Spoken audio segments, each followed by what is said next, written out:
Baik, untuk segmen ketiga ini kita akan membahas data koordinat stasiun. Pada pembahasan materi atau modul akuisisi data gravity, setelah pada segmen sebelumnya kita banyak berdiskusi terkait dengan pengamatan dengan gravimeter. Jadi pada bagian ini kita membahas untuk data koordinat stasiun gravity yang sering kita lakukan untuk kegiatan atau pengamatan sederhana di luar kelas. Baik, kita bisa baca beberapa poin yang jadi catatan. Jadi ini berkaitan juga dengan pengolahan data koordinat titik pengukuran. Jadi setelah melakukan akuisisi data, tahapan selanjutnya adalah merapikan data yang sudah dicatat. Jadi kalau kita sudah punya data dalam bentuk hard file yang kita tulis dengan tangan, kita perlu segera merapikan data. Tahapan ini perlu dilakukan dengan segera agar bisa diketahui hal-hal yang tidak sesuai, sehingga bisa disesuaikan berdasarkan dokumentasi di lapangan. Jadi manajemen data perlu dilakukan dengan baik pada bagian dokumentasi, karena seringkali hal-hal kecil bisa saja sering terjadi diabaikan oleh praktikan. Hal-hal kecil yang seringkali dilupakan adalah ini contohnya: tanggal pengambilan data, pencatatan koordinat di base, data altimeter di base, nama operator, temperatur, dan lain-lain. Kadang-kadang pada saat pengamatan koordinat juga ada yang salah tulis atau salah ketik. Jadi itu beberapa hal yang perlu kita perhatikan. Dengan selalu disiplin dalam merapikan data, tahapan akuisisi data di lapangan yang bisa jadi membutuhkan waktu, biaya, dan energi bisa dikelola dengan seefisien mungkin. Selanjutnya, pencatatan data yang rapi akan sangat membantu dalam proses pengolahan data. Kita tidak menginginkan jika ada hal-hal yang terlewat atau lupa tidak dicatat pada saat akuisisi. Biasanya hal ini baru disadari ketika ada informasi yang kurang pada saat pengolahan data lanjut. Nah, kalau daerah penelitiannya itu cukup jauh, nah ini akan sangat merugikan karena kita harus mobilisasi menuju lokasi, misalkan bisa jadi menggunakan transportasi udara atau transportasi laut dan seterusnya. Nah, kita akan membahas berkaitan dengan koordinat. Ini kita bahas dulu untuk koordinat X dan koordinat Y. Jadi ini adalah contoh data-data dari waktu stasiun pengamatan koordinat X, koordinat Y. Karena kita menggunakan GPS-nya itu handheld, kita kenal ada handheld GPS dan handheld altimeter, biasanya kita catat juga. Sedangkan untuk bacaan gravimeternya, misalkan seperti ini, kita bisa baca. Kalau gravimeter dalam bentuk atau dari segi 5 ini, kita bisa mendapatkan satuannya sudah miligal.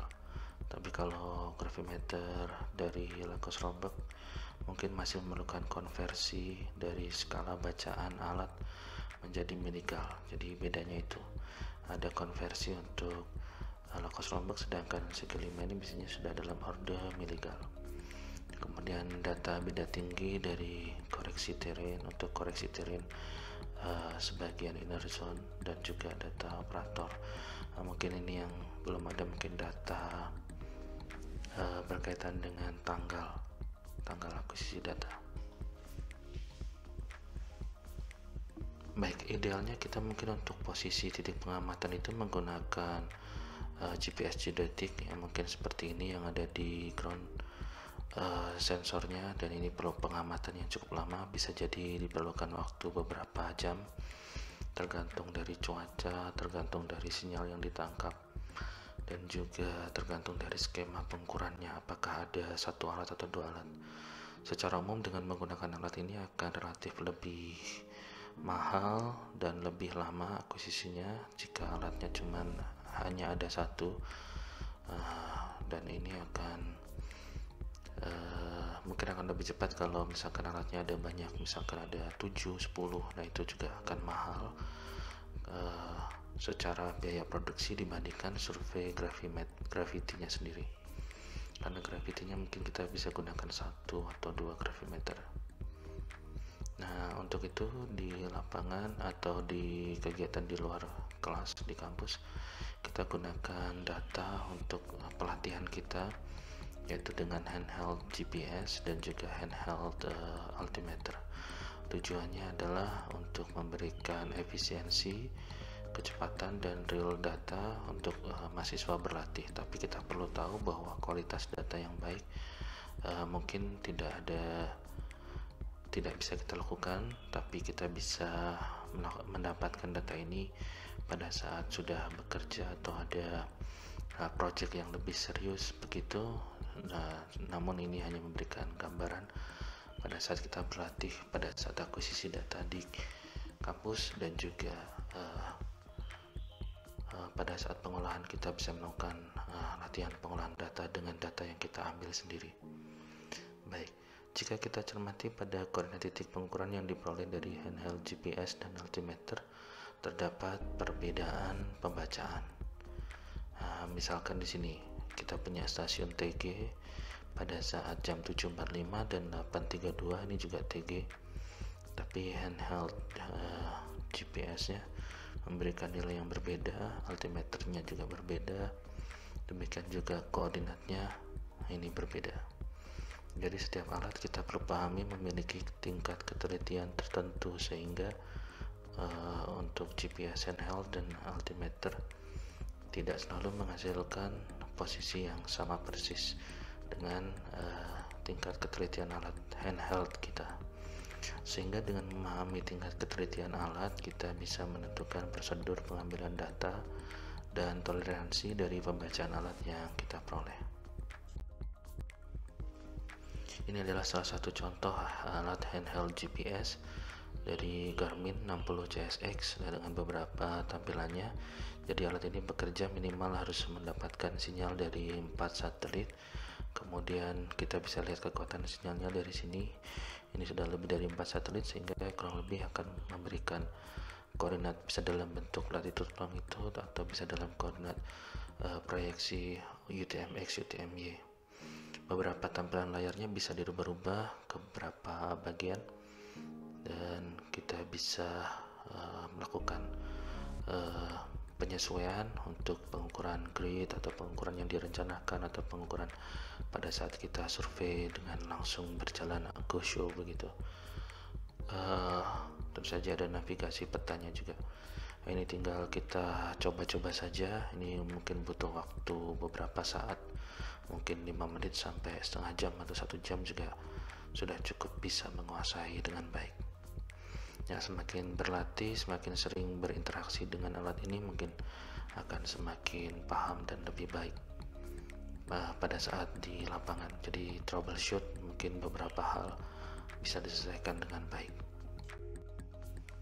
Baik, ini adalah ilustrasi dari nilai rata-rata koordinat X dan Y dari stasiun. Misalkan kita punya di stasiun TG ini. Jadi misalkan ada pengukuran pagi di sini. Nah, alat kita misalkan diam. Kita letakkan diam di salah satu posisi ini, misalkan selama beberapa jam-jam. Jadi ada kemungkinan bacaannya itu akan bergerak angkanya. Tergantung dari satelit kita memberikan nilai berapa. Nah, gerakannya mungkin kurang lebih bisa ditunjukkan pada skala seperti ini. Ini kalau 615, ini 620 berarti ini jarak 5 meter ya. Itu skalanya, di sini juga skala 5 meter. Jadi sampai misalkan berjam-jam sampai sore.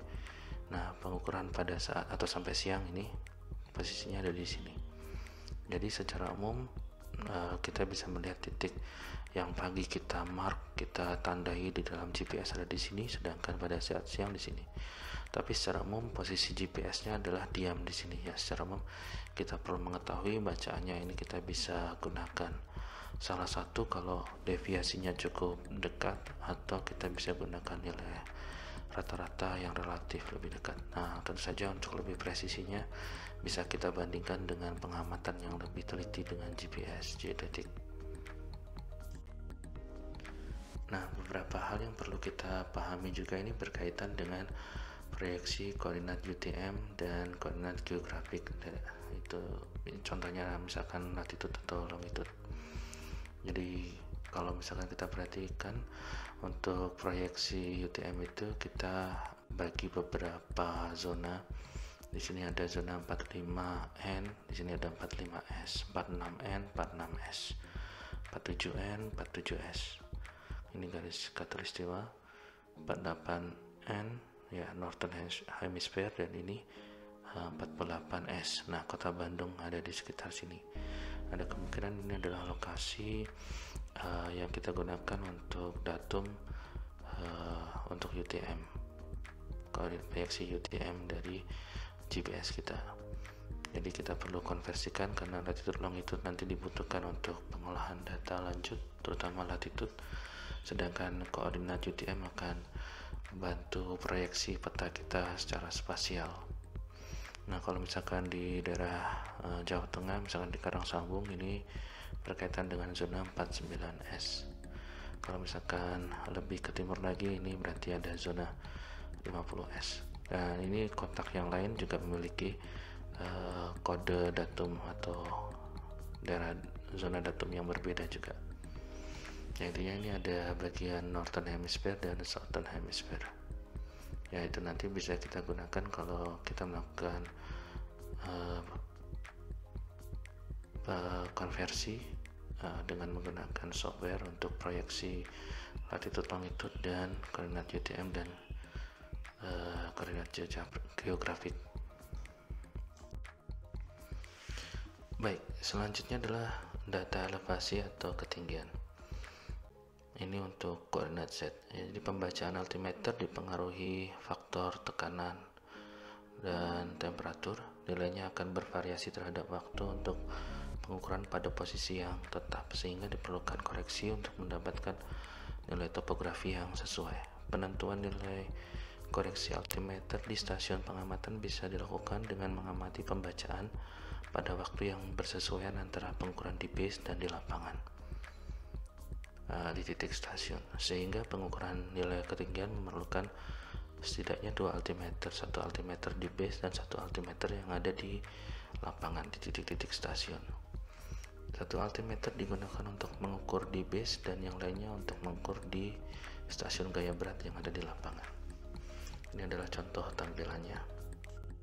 Nah, data di base kita bisa amati dengan interval waktu tertentu. Jadi kalau di base ini alatnya harusnya diam dan posisinya tidak naik turun begitu altimeternya. Tapi kalau kita perhatikan pada interval waktu setiap 5 menit kita bisa mendapatkan bacaannya yang bervariasi. Nah, plot variasinya ditunjukkan dari kurva ini. Jadi altimeter di base-nya mungkin bervariasi seperti ini. Padahal posisinya adalah diam pada suatu level tertentu, misalkan di lantai begitu ya. Nah, dari sini kita perlu melakukan koreksi untuk nilai ketinggian ini, karena alat kita yang di lapangan juga mengamati altimeter dan kita perlu mengamati time-nya sehingga kita bisa menentukan koreksinya dengan base. Jadi altimeter lapangan kita koreksi dengan altimeter base sehingga kita bisa mendapatkan altimeter bacaan terkoreksi base. Nah, dari sini kita bisa melihat setelah dikoreksi dengan base kadangkala masih ada perbedaan bacaan. Contohnya di posisi base dan posisi base awal dan posisi base akhir. Nah, ini kita sebut sebagai ketidakpastian. Jadi ada ketidakpastian. Misalkan kita asumsikan ketidakpastiannya itu terjadi secara linear terhadap waktu, kita bisa punya koreksi untuk ketidakpastian itu sehingga kita bisa mendapatkan nilai relatif dari elevasi. Setelah kita ikat dengan contoh referensi ketinggian di stasiun, kita bisa mendapatkan nilai elevasi yang akan kita gunakan untuk pengolahan data. Oke, demikian yang bisa kita tunjukkan untuk saat ini. Terima kasih atas perhatiannya. Semoga bermanfaat. Sampai jumpa di video selanjutnya.